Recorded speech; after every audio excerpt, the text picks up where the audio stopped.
नमस्कार दर्शकों, स्वागत है आपका हमारे चैनल एके स्टॉक्स पर और मैं हूं आपके साथ ईशा। शाहरुख खान की रिलीज हुई जवान फिल्म सारे रिकॉर्ड तोड़ रही है। फिल्म को जनता से भी भरपूर प्यार मिल रहा है। क्या आप जानते हैं कि इस फिल्म में दिखाई गई आधी से ज्यादा घटनाएं असल जिंदगी से इंस्पायर्ड है। दोस्तों, आप शॉक हो जाएंगे जानकर कि इस फिल्म में दिखाई गई चीजों का रियल लाइफ से कितना बड़ा कनेक्शन है। तो आज हम बात करेंगे जवान फिल्म के डार्क सीन्स के बारे में। दोस्तों, अगर आपने जवान नहीं भी देखी है तब भी आप इस वीडियो को लास्ट तक जरूर देखना, क्योंकि आपको सुनने में काफी मजा आने वाला है। और क्या पता आपको इस वीडियो को सुनने के बाद आपकी फिल्म देखने की क्यूरियोसिटी और ज्यादा बढ़ जाए। शुरुआत करते हैं फिल्म के फर्स्ट हाफ के दूसरे बड़े सीन से, जो कि एक सरकारी अस्पताल में सेट है। तो दोस्तों, इस फिल्म में दिखाया गया है कि कैसे सरकारी हॉस्पिटल में छोटे बच्चे एन्सेफेलिस बीमारी की वजह से मर जाते हैं क्योंकि ऑक्सीजन की अवेलेबिलिटी नहीं होती। फिल्म में एक सिंसियर डॉक्टर इरम को दिखाया है जो पूरी कोशिश करती है अपने बच्चों को बचाने की, लेकिन इस घटना के पब्लिक होने के बाद सरकार उल्टा इन्हीं डॉक्टर को फ्रेम कर देती है। झूठा इल्जाम इन पर लगाया जाता है और ये जेल में जाती हैं। कुछ ऐसा ही असल जिंदगी में हुआ था अगस्त 2017 में गोरखपुर के शहर में। वहां एक सरकारी अस्पताल बीआरडी मेडिकल कॉलेज में 63 बच्चों की मौत हो जाती है 3 दिन के अंदर जब अस्पताल की ऑक्सीजन सप्लाई खत्म हो जाती है। उस वक्त डॉक्टर काफिल खान वहां पर एक पीडियाट्रिशियन के तौर पर काम कर रहे थे। जब इन्हें पता लगा कि ऑक्सीजन की सप्लाई कम हो रही है, अथॉरिटी को इन्फॉर्म करने की कोशिश करते हैं। जब कोई रिस्पांस नहीं आता तो ये खुद से ऑक्सीजन की सप्लाई प्रिक्योर करने की कोशिश करते हैं अपने खुद के एक्सपेंस पर। इन्हें रियल लाइफ हीरो की तरह देखा जाता है, लेकिन जब इस इंसिडेंट की खबर मीडिया में आती है तो इसके बाद उल्टा इल्जाम डॉक्टर काफिल पर ही डाल दिया जाता है। सरकार इन पर आरोप लगाती है मेडिकल नेग्लिजेंस ऑफ कॉर्पोरेशन का। इन्हें इनकी नौकरी से सस्पेंड कर दिया जाता है, अरेस्ट कर लिया जाता है और फिर ये 9 महीने तक जेल में रहते हैं। एक इंटरव्यू में डॉक्टर काफिल बताते हैं कि जेल में इन्हें कैसे बेरहमी से मारा पीटा गया। 4-5 दिन तक इन्हें भूखा रखा गया। इन्होंने बताया कि इनकी इतनी बुरी हालत थी कि ये महीने तक अपनी कमर के बल सो भी नहीं पाते थे। अप्रैल 2018 में जाकर फाइनली इन्हें इलाहाबाद हाई कोर्ट से बेल मिलती है। कोर्ट कहता है कि कोई एविडेंस नहीं है कि इन्होंने कुछ गलत काम करा है। 2017 में एक इंक्वायरी पैनल बनाया जाता है इनके ऊपर इन्वेस्टिगेशन करने के लिए। वहां पर भी बताया जाता है कि उनके ऊपर लगे हुए आरोप गलत हैं। इनफैक्ट इसी पैनल रिपोर्ट में लिखा होता है कि 11 और 12 अगस्त को उनके ऑनेस्ट एफर्ट्स की वजह से 500 से ज्यादा जंबो ऑक्सीजन सिलेंडर इस अस्पताल में आ सके। जवान फिल्म में दिखाया गया है कि कैसे जब डॉक्टर के पास कोई और ऑप्शन नहीं बचता था तो उन्होंने एम्प्यू बैग्स देने शुरू कर दिए पेरेंट्स को। यह भी चीज असल में हुई थी। डॉक्टर काफिल का कहना था कि उन्हें स्केपगोट बनाया गया था। यह एक मैन मेड ट्रेजेडी थी। 30 से ज्यादा चिट्ठियां लिखी गई थी बीआरडी मेडिकल कॉलेज और यूपी सरकार को। 63 लाख रुपए का बिल ऑक्सीजन सप्लायर्स को पेंडिंग था जो उन्हें पे नहीं किया गया था। बार बार चिट्ठियों में यही दिखाया कि ऑक्सीजन सप्लायर्स को पे कर दो ताकि हॉस्पिटल में ऑक्सीजन सप्लाई बार बार आती रहे। इस गोरखपुर ट्रेजेडी के होने से सिर्फ एक दिन पहले 9 अगस्त को उत्तर प्रदेश के चीफ मिनिस्टर आदित्यनाथ खुद इस अस्पताल में गए थे। आज के टाइम में सरकारी अस्पतालों की कंडीशन कितनी खराब है यह हमें पता लगा इस पेन से और इस गोरखपुर के इंसिडेंट। सरकारी अस्पतालों की हालत सुधारने के लिए फिल्म में एक बड़ी बोल्ड स्टेटमेंट दी जाती है। कहा जाता है अगर नीयत है तो इन सारे अस्पतालों को देश भर में सिर्फ 5 घंटों में सुधारा जा सकता है। दूसरा एक बड़ा मुद्दा जो फिल्म में दर्शाया गया है वह यह है खराब हथियारों का। हमारे जवान देश में शहीद होते हैं तो वे दुश्मन की गोली से नहीं बल्कि हमारे खुद के खराब हथियारों से। इन्हें मैन्युफैक्चर किया जाता है किसी क्रॉनिक कैपिटलिस्ट के द्वारा। इसको लेकर भी रियलिटी में काफी सारी रिपोर्ट्स आई हैं। 2012 इंडिया आर्मी के चीफ जनरल वीके सिंह प्रधानमंत्री मनमोहन सिंह को लिखकर कहते हैं कि आर्मी की जो टैंक फ्लीट है वहां क्रिटिकल एम्यूनिशन की सख्त कमी है। 2015 रिटायर्ड लेफ्टिनेंट कर्नल दीपक मल्होत्रा दिल्ली हाई कोर्ट में एक PIL फाइल करते हैं। यह आरोप लगाते हुए कि ब्यूरोक्रेटिक हर्डल्स की वजह से हमारे सोल्जर्स को बेकार क्वालिटी के हथियार इस्तेमाल करने पड़ते हैं, जिसकी वजह से उनकी जान रिस्क पर आती है। इस PIL में घायल जवान का इंटरव्यू मेंशन किया गया था, जिसमें उन्होंने बताया था कि कैसे डिफेक्टिव इंसाफ की वजह से छत्तीसगढ़ में एक मेसीकरम हुआ। 2017 एक CAG रिपोर्ट में मेंशन करती है कि कैसे 40% इंडियन आर्मी की एम्यूनिशन इतने कम लेवल पर है कि अगर एक वॉर हो जाती है तो 10 दिन से ज़्यादा ये हथियार नहीं चलेंगे। 2018 Indian army made in India rifle को दूसरी बार रिजेक्ट कर देती है, क्योंकि ट्रायल के वक्त यह मेड इन इंडिया हथियार पूरी तरीके से फेल हो जाते हैं। ये रिपोर्ट्स अभी खत्म नहीं हुई है। 2020 इंटरनल आर्मी असेसमेंट में फ्लैग किया जाता है कि कैसे खराब हथियारों की वजह से पिछले 6 सालों में 403 एक्सीडेंट हुए हैं और 27 जवान शहीद हुए हैं। इन हथियारों को सप्लाई किया गया था ऑर्डिनेंस फैक्ट्री बोर्ड के द्वारा। इसके बाद सितंबर 2022 सिर्फ पिछले साल की रिपोर्ट है ब्लूमबर्ग की। इसमें कहा गया है कि प्रधानमंत्री मोदी के मेड इन इंडिया पुश की वजह से हमारा defence force critical weapon system report नहीं कर पा रहा है। इसकी वजह से इंडिया काफी वल्नरेबल है चाइना और पाकिस्तान से आने वाले थ्रेट को लेकर। इस साल की रिपोर्ट्स के मुताबिक करीब 5 सालों में 55 जवान ने अपनी जिंदगी खोई है। 50 से ज्यादा एयरक्राफ्ट और हेलीकॉप्टर क्रैश हुए हैं। अब आते हैं हम अपने तीसरे बड़े इशू पर, कॉर्पोरेट फंडिंग। जवान फिल्म में दिखाया गया है कि कैसे सीक्रेटली कॉर्पोरेट पैसों का इस्तेमाल किया जाता है पॉलिटिकल पार्टीज की फंडिंग के लिए। इसी को लेकर 2017 में बहुत बड़ी चीज हुई थी हमारे देश में। मोदी सरकार ने फाइनेंस बिल 2017 पास किया था, जिसके जरिए पॉलिटिकल पार्टी को सीक्रेट डोनेशन देना अलाउ किया गया था इलेक्टरल बोनस के थ्रू। इसकी एक लिमिट भी हटा दी गई थी कि एक पॉलिटिकल पार्टी को कितना पैसा दिया जा सकता है।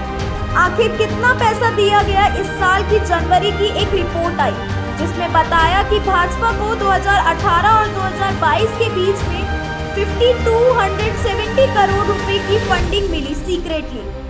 किसने यह फंडिंग दी हम नहीं जानते, हम नहीं बता सकते, क्योंकि यही बिल इन्होंने पास किया था। ये चाहते ही थे अपनी फंडिंग को छुपाना।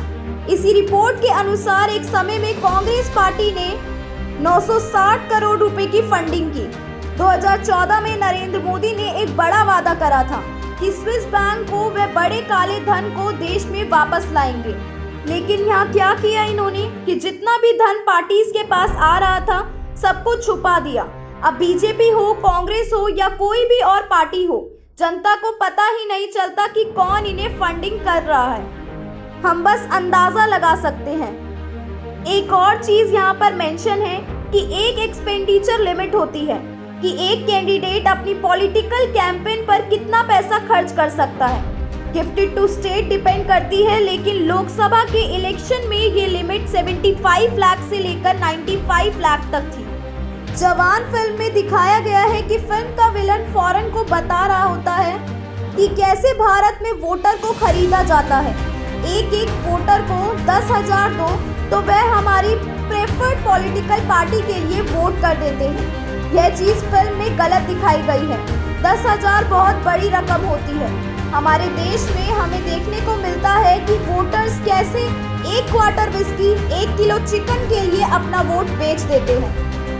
ये रीजन टू रीजन डिपेंड करता है कि कैसे कितने पैसे के जरिए वोट खरीदा जाता है। 2019 के लोकसभा इलेक्शन में 3,453 करोड़ रुपए के सीजर्स थे। इसमें cash, gold, silver, alcohol, drugs सब इंक्लूडेड थे। और वोटर्स को खरीदना तो छोड़ो, आजकल एक नया ट्रेंड बना है मार्केट में।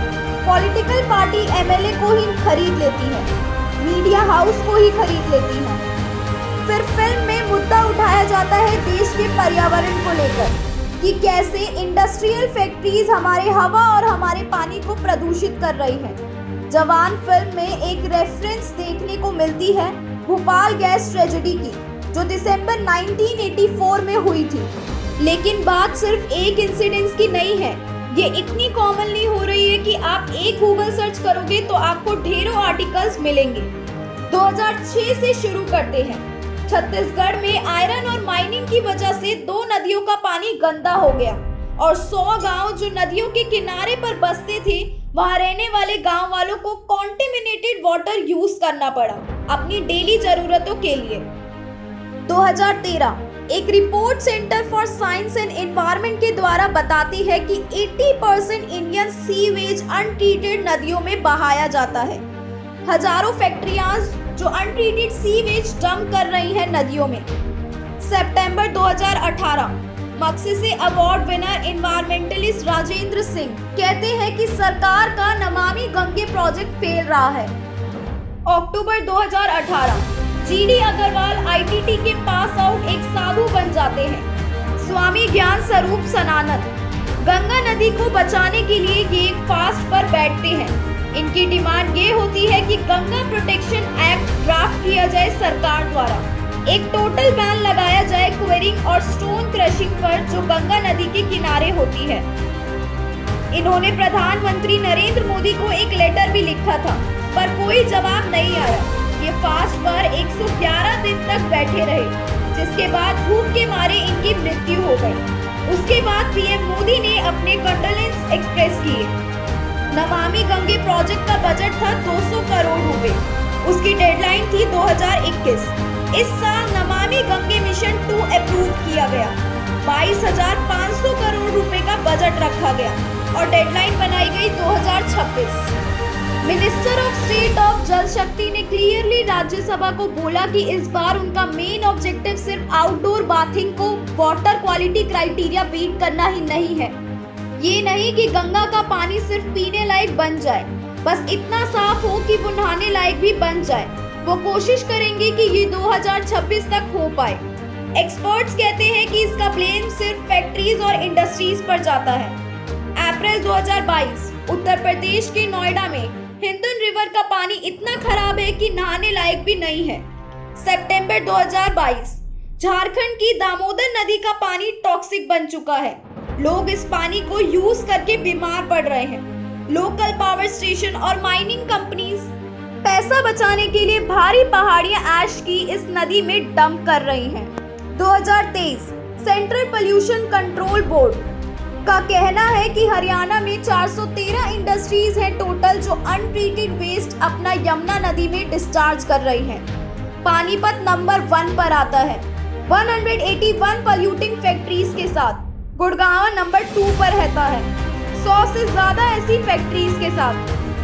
यही कारण है कि जवान फिल्म का विलन ओपनली फिल्म में फॉरेन इन्वेस्टर्स को कहता है कि तुम अपना पैसा इलेक्शन जीतने में इन्वेस्ट करो, पार्टीज को डोनेट करने में इन्वेस्ट करो, तो इंडिया में तुम्हें एक फुल छूट मिल जाएगी। जितनी फैक्ट्री सेटअप करनी है करो, जितना चीप लेबर इस्तेमाल करना है करो, और पोल्यूशन फैलाओ, गंदगी फैलाओ, कुछ फर्क नहीं पड़ने वाला। फिल्म का विलन यह भी कहता है कि इंडिया की एनवायरमेंटल रेगुलेशन फेवरेबल है बड़ी बड़ी कंपनीज के लिए।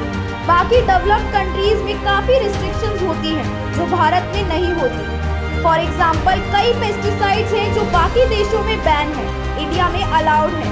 2013 की बात है जब एक अनुपम वर्मा कमेटी कॉन्स्टिट्यूट करी गई थी इंडेंजर पेस्टिसाइड्स को इन्वेस्टिगेट करने के लिए। इस कमेटी ने केवल 66 पेस्टिसाइड्स को रिव्यूड किया और अपनी रिपोर्ट सरकार को भेजी 2015 में। लेकिन सालों तक सरकार सोती रही और जब 2018 में सरकार ने एक्शन लिया तो सिर्फ 12 पेस्टिसाइड्स को बैन किया गया सरकार के द्वारा और कहा कि 6 और डेंजरस पेस्टिसाइड्स को हम स्लोली फेज्ड आउट करेंगे। तो 116 डेंजरस पेस्टिसाइड्स में से सिर्फ 18 को यहाँ पर बैन करने की कोशिश करी गई। इसके बाद एक और कमेटी बनी एस.के. मल्होत्रा के अंडर, जिसमें कुछ और पेस्टिसाइड्स को रिव्यू करने का कहा गया। इस कमेटी ने 2020 में कहा कि 27 पेस्टिसाइड्स को बैन लगाना चाहिए। 2022 में सरकार ने एक और कमेटी बनाई और उस कमेटी ने सिर्फ 3 पेस्टिसाइड्स पर बैन लगाया, वो भी फरवरी 2023 में जाकर। जुलाई 2023 में सुप्रीम कोर्ट ने सरकार से सवाल भी किया। सुप्रीम कोर्ट ने कहा कि जब भी एक कमेटी एक रिपोर्ट निकालती है तो उस रिपोर्ट पर एक्शन लेने की वजह दूसरी कमेटी बना देते हैं। इसके बाद आता है फूड सेफ्टी रेगुलेशन।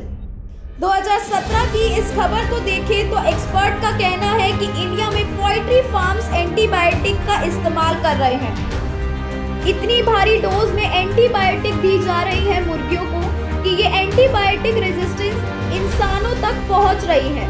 और इसका मतलब यह है कि जब इंसानों को कोई ऐसी बीमारी लगेगी जो एंटीबायोटिक रेजिस्टेंट, तो इंसानों पर ये एंटीबायोटिक काम ही नहीं करेगी। इसके बाद जाकर सरकार ने कुछ अच्छा काम करा कि 2017 में परमिशन लिमिट सेट कर दी थी कि मुर्गियों में कितना एंटीबायोटिक दिया जा सकता है। जवान फिल्म में दोस्तों ये भी दिखाया गया है कि कैसे सरकार इन बड़े बड़े अरबपतियों के बैंक लोन माफ कर देती है। इसको रियल लाइफ से रिलेट करते हैं। फाइनेंस मिनिस्टर निर्मला सीतारमण ने राज्यसभा में बताया था इसी साल मार्च में कि पिछले 5 सालों में पब्लिक स्टेट बैंक सिर्फ 14% रिकवरी कर पाए रिटर्न ऑफ लोन की। इसमें कई ऐसे भी केस आए हैं कि बड़े बड़े अरबपति बैंक से लोन लेकर देश छोड़कर चले जाते हैं। जवान फिल्म में बहुत ही पावरफुल सीन दिखाया गया है किसान को लेकर। किसान के ऊपर जब कर्ज आता है तो वो अपनी पूरी जिंदगी इस पर लगा देता है। सिर्फ 1 साल को देखें तो 2021 को तो इसमें 10,000 से ज्यादा फार्म सेक्टर में लोगों ने आत्महत्या करी। फिल्म में दिखाया गया नंबर काफी शॉकिंग था, लेकिन असल जिंदगी का नंबर उससे भी काफी ज्यादा मिलता जुलता है। तो ये थी दोस्तों जवान फिल्म की कुछ डार्क रियलिटी। फिल्म को देखते वक्त इन इश्यूज को आप ध्यान में जरूर रखें। तो ऐसी ही खबरों के लिए जुड़े रहिए हमारे साथ। तब तक के लिए के स्टॉक्स को लाइक, शेयर, सब्सक्राइब करें। तो मिलते हैं अगली वीडियो में। धन्यवाद।